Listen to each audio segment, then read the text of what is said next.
Thank you for coming down to headquarters today.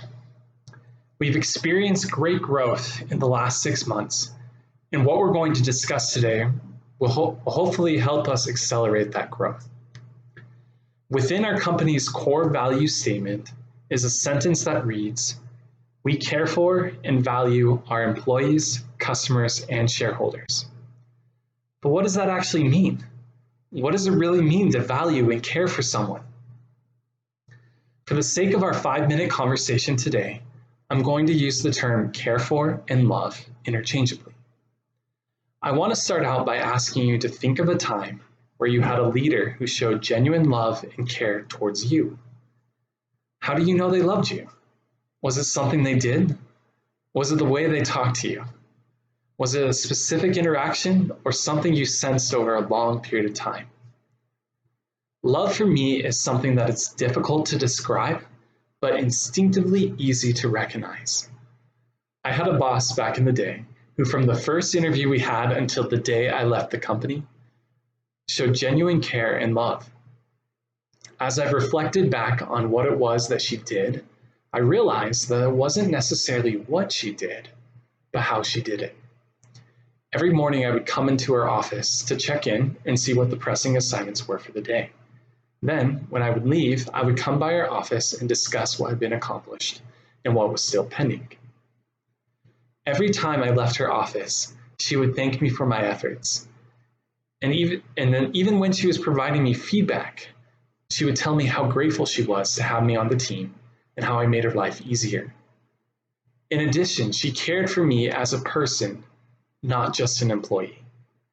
She would ask me about my life outside of work on a routinely basis, showing genuine interest.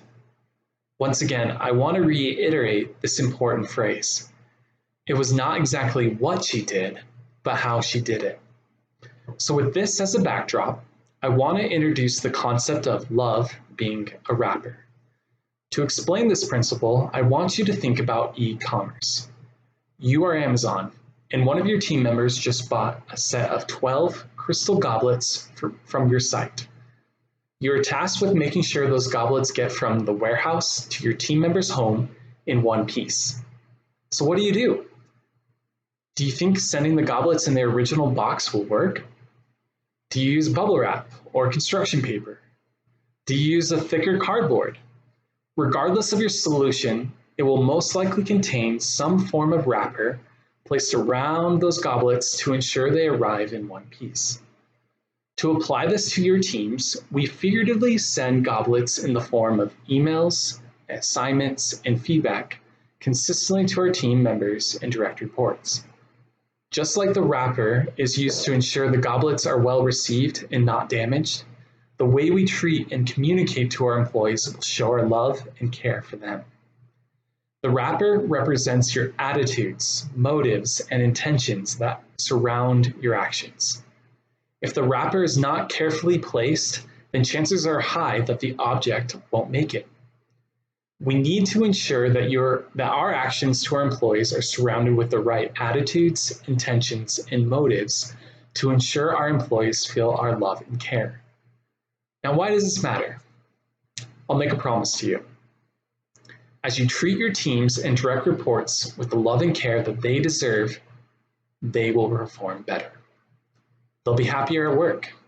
They will feel valued and empowered and want to be here. We place the statement, "We care for and value our employees, customers, and shareholders" in our core principles document because it's the right thing to do. But beyond the fact that it's the right thing, we believe that valued employees will produce greater profits. Valued and loved employees stay longer. They innovate faster.